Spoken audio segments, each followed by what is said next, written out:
네, 안녕하세요. 백박다이닝입니다. 와인 애호가들이 가장 사랑하는 부르고뉴 와인입니다. 세계에서 가장 비싼 와인이라고도 불리기도 하는데 이 와인들이 가격들이 계속 올라가기 시작하면서 와인 재테크라는 말도 나왔어요. 이 부르고뉴 와인이 왜 이렇게 비싼지 알아보고 비싸서 한 번은 사 먹을 수 있나 하실 겁니다. 네, 물론 사 먹을 수 있습니다. 확실한 가성비 부르고뉴 와인들은 아직까지 존재하고 그 와인들까지 오늘 한번 자세하게 알려드리겠습니다. 우선 저에 대해서 한번 말씀을 드려볼게요. 처음 주류 관련된 자격증을 취득한 게 미국의 시소론, 좀 더 범위를 넓혀서 WSD 레벨 3, 조주 기능사, 마스터 소믈리에 과정 수료 등을 하면서 16년도쯤에 외국계 맥주 회사에 입사를 했고, 당시만 해도 특히 부르고뉴 와인은 그렇게 비싸거나 가격이 폭등을 하지는 않았어요. 오히려 그때는 보르도 와인들이 가장 인기가 많았을 텐데 2019년도 코로나 시점을 계기로 와인 업계가 완전히 바뀌었죠. 그러면서 부르고뉴 와인도 가격이 엄청나게 상승하기 시작했습니다. 다른 와인들은 다 비슷한 것 같은데 왜 그 와인만 유독 비싼 걸까요? 와인도 비싼데 같이 먹어야 와인 맛을 살리는 와인 잔, 부르고뉴 전용 와인 잔도 비쌉니다. 부르고뉴 와인은 포도를 재배하는 면적 자체가 보르도에 비해서 상당히 작아요. 즉 그 말은 와인이 몇 병 안 나온다는 말입니다. 와인 재배는 프랑스 동쪽 버건디 지역에서 만들어지며 주요 산지 지역은 꼬뜨도르라고 불립니다. 위쪽은 꼬뜨드니 아래쪽은 꼬뜨드 본이라고 명칭을 하고 위쪽은 레드 와인 그리고 밑에는 레드 와인과 화이트 와인을 생산하고 있습니다. 이렇게 수확량을 줄이고 면적을 작게 가져가는 이유는 이 땅의 크기 때문도 있지만 가장 큰 이유는 와인의 퀄리티를 살리기 위함이라고 보시면 돼요. 쉽게 말해서 포도 재배 밭의 크기가 크면 클수록 포도나무는 땅의 양분을 골고루 다 가져갑니다. 한 그루에서 나오는 포도의 퀄리티는 일정한데 그걸 나눠서 다 가져가는 거죠. 양은 많이 생산하되 퀄리티는 조금 줄어들 수도 있습니다. 반대로 수분을 조절하고 나무를 넓게 심어서 한 그루에 충분한 영양분이 가져가게 하면 고퀄리티의 과일을 생산해낼 수가 있습니다. 나무를 잘 기르기 위한 땅의 퀄리티 그리고 자연이 주는 날씨 이 모든 게 합쳐져야지만이 완벽한 와인 한 병이 나오는 겁니다. 그래서 부르고뉴 땅값이 비싸고 와인 값도 엄청 비싼 거예요. 이제 좀 이해가 되시나요? 그럼 이 부르고뉴 와인은 비싼 와인밖에 없냐? 아니요. 가격대 괜찮은 와인 확실히 있습니다. 이 부르고뉴 와인을 먹는 방법도 또 따로 있어요. 그게 바로 등급을 알고 거기에 맞는 와인 잔을 선택하면 됩니다. 제가 저번 영상에서 부르고뉴 와인은 등급이 정해져 있어서 그거를 라벨에 친절하게 다 표기를 해놓는다고 했습니다. 레지오날 등급부터 빌라주, 프리미에 키리, 그랑 키리 이렇게 4개의 등급으로 나뉩니다. 이 등급을 나누는 기준은 포도 밭의 등급, 즉 퀄리티인데 밭이 너무 평지에 있거나 너무 높은 곳에 있다면 빌라주 등급으로 가고 고요하게 바람도 서늘하게 불고 햇빛도 잘 들어오는 적당한 언덕에 있으면 프리미에 키리, 그랑 키리로 등급이 지정을 받을 수가 있습니다. 부르고뉴 와인은 이 가지고 있는 때로와 땅의 힘이 있기 때문에 빌라주, 레지오날 등급이라 해도 퀄리티 좋은 와인들을 생산해냅니다. 사실 위에 두 등급은 너무나도 비싸요. 100만 원이 훌쩍 넘어갑니다. 부르고뉴 와인 자체를 즐기는 데는 아래 두 등급, 레지오날, 빌라주 등급만 해도 좋은 맛을 느끼실 수가 있어요. 첫 번째 와인입니다. 몽제아 미네레 꼬또 부르기뇽 와인이에요. 몽제아 미네레는 부르고뉴의 유명 밭 본 로마네의 마을에 기반을 둔 와이너리예요. 등급도 레지오날부터 그랑크리까지 다양하게 있지만 그중 가성비인 꼬또 부르기뇽 등급이에요.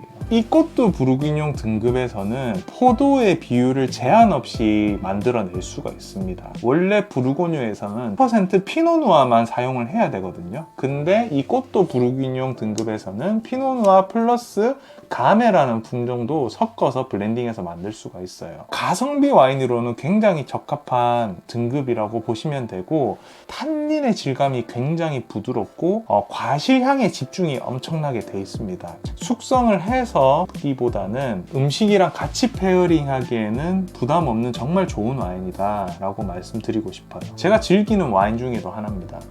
다음은 피에르 폰넬 쥐베르 상베르땡이에요. 쥐베르 상베르땡은 부르고뉴의 포도밭 중에서도 산화철, 흙, 토양, 스파이시 풍미가 나는 게 좀 특징인 포도 마을밭입니다.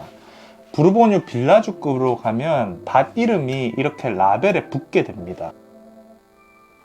꽃도 부르기뇽보다는 조금 무거운 와인이라고 생각해 주시면 되고, 과실 풍미도 있지만 더 복합미 있는, 과실 풍미는 기본이고요. 스파이시, 토양, 버섯 풍미, 와인에서는 3차 향이라고 하는데 이런 3차 향도 충분히 다 가지고 있는 그런 와인이라고 보시면 됩니다. 생선회나 날 것의 음식은 좀 피하시는 게 좋아요. 날 것을 같이 들어가 버리면 비린맛과 좀 철맛이라고 해야 되나요? 그런 게 조금 썩 나타나요. 날 것이랑 피하시는 게 좋고, 연한 닭고기나 오리, 소고기 이런 것과 페어링하기 굉장히 좋습니다. 다음은 루이자도 부르고뉴 꼬뜨도르 와인이에요. 제가 생각하는 가격 대비 가장 좋은 부르고뉴 와인이라고 생각됩니다. 루이자도 와이너리는 부르고뉴에서는 큰 집이에요. 생산량을 많이 줄인다고 했잖아요. 이 브랜드는 다릅니다. 부르고뉴에서 가장 많은 밭을 소유하고 있고, 생산량 또한 다른 브랜드에 비해서 많다 보니까 고품질의 와인을 경쟁력 있는 가격으로 공급이 가능하죠. 꼬뜨도르 등급이어도 보통 한 5에서 6만 원대를 형성을 하거든요. 루이자도 와이너리는 3만 원 후반대에 구매가 가능하니까 가성비 좋게 부르고뉴 와인을 먹을 수가 있죠. 네, 마지막으로는 부샤 꼬뜨드니 빌라주 와인입니다. 부르고뉴 와인은 단일 포도밭 지역을 사용하면 밭 이름이 레이블에 붙는데, 이 꼬뜨드니 지역의 유명밭 5개를 혼합해서 만든 와인. 무엇보다도 입에서 느껴지는 그 구조감과 밸런스가 굉장히 뛰어난 와인이어서 음식과 페어링하기 굉장히 좋습니다. 고기뿐만이 아니라 생선 요리와도 궁합이 좋아요. 바로 마시는 것보다는 숙성을 해서 더 마시면 좋은 와인이기도 합니다. 그러면 이런 고급 와인들은 어떻게 하면 최상의 맛으로 먹을 수 있을까요? 와인도 비싼데 데일리 와인처럼 막 먹기는 아깝잖아요. 첫 번째는 가장 중요한 부분인데, 와인 잔에 드시는 겁니다. 각 술마다 잔들이 만들어지는 데는 이유가 있습니다. 맥주는 맥주잔, 위스키는 위스키잔, 와인잔 다 따로 있듯이 와인잔은 다른 술잔들보다 기능적인 역할을 매우 중요하게 차지하기 때문에 고급 와인을 드실 때는 와인잔에 꼭 드셔야 돼요. 특히 이 부르고뉴 와인잔은 와인이 가지고 있는 수십 가지의 내재된 향과 맛을 살려주기 때문에 이 라인 자체가 특별하게 설계가 돼 있어요. 이렇게 와인잔이 밑에가 넓고 올라갈수록 좁아지면 이렇게 잔을 흔들어서 이 넓은 부분이 향과 맛을 깨우면 위에서 가둬두기가 정말 좋아요. 이렇게 맡았을 때 향과 맛을 조금 더 깊게 느낄 수가 있는 거죠. 보통 와인잔들이 위로 갈수록 좁아지기는 하지만 이렇게 윗부분이 유독 좁은 것은 부르고뉴 와인잔들의 특징이에요. 그래서 보통 이렇게 기본 잔이랑 비교를 해보시면 이 부르고뉴 와인잔은 확실히 위로 갈수록 굉장히 좁아지고, 와인잔 같은 경우는 그냥 수평하게 위로 올라가죠. 부르고뉴 와인잔 가격도 만만치가 않습니다. 유명 브랜드 리델이나 잘토 이런 브랜드들 같은 경우에는 잔 하나당 10만 원이 넘어가죠. 하지만은 제가 아까 말씀드린 잔의 기능과 디자인만 잘 갖춘다면 굳이 비싼 와인잔을 사지 않아도 충분히 부르고뉴 와인의 풍미를 느끼는 데는 전혀 부족하지 않습니다. 일반 막잔 글라스는 다이소나 인터넷에서도 저렴하게 찾을 수는 있지만, 제대로 된 부르고뉴 와인잔은 가성비 좋은 상품을 찾아보기는 쉽지는 않아요. 그래서 여러분들을 위해서 제가 추천해 드릴 만한 상품을 아래 고정 댓글에 달아놨으니까 한번 참고해 봐 주셔도 좋을 것 같습니다.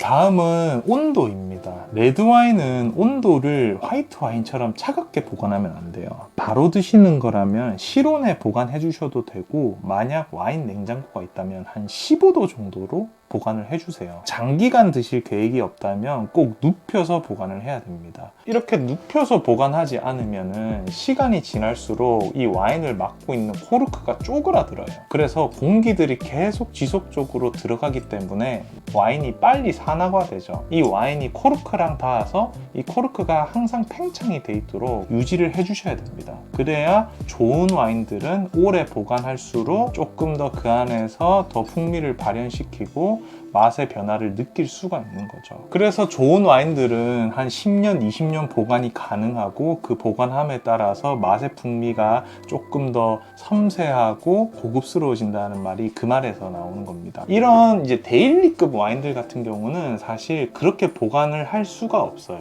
이런 것들은 그냥 바로 오픈을 해서 드시는 게 가장 좋고, 만약 그 정도로 오래 보관을 한다면 아마 와인이 식초가 될 겁니다. 데일리급 꽃도 부르기뇽 와인들 같은 경우는 빨리 드시는 게 굉장히 좋습니다. 오늘은 여러분들께 가성비 부르고뉴 와인과 부르고뉴 와인들을 조금이라도 어떻게 더 맛있게 먹을 수 있는지에 대해서 한번 말씀을 드려봤고요. 사실 부르고뉴 와인들은 좋은 거 찾으려면 한도 끝도 없습니다. 가격대가 100만원, 200만원, 그리고 심지어 로마네 꽁띠 이런 거는 8천만원 이렇게까지 올라가 버리니까 본인에게 맞는 와인, 사실 제가 드리고 싶은 말씀은 비싸다고 좋은 와인은 아니고요, 본인에게 좋은 와인, 그리고 음식과 페어링 했을 때 가장 알맞게 먹을 수 있는 와인들 찾아서 먹는 게 가장 중요하다고 생각이 들고요. 그리고 저는 와인을 먹을 때는 와인 장가 먹기를 꼭 추천을 드립니다. 와인이 가지고 있는 그 내재된 풍미와 맛들이 정말 많은데, 일반 그냥 막잔에 먹었을 때와 확실히 좋은 잔에 먹었을 때는 그 맛을 느끼는 게 다르실 거예요. 그래서 꼭 와인은 와인 장가 드셔보시길 추천을 드리고요. 오늘 영상이 여러분들께 좀 더 유익한 시간이 되시길 바라면서 다음 영상에서 또 찾아뵙도록 하겠습니다. 네, 감사합니다.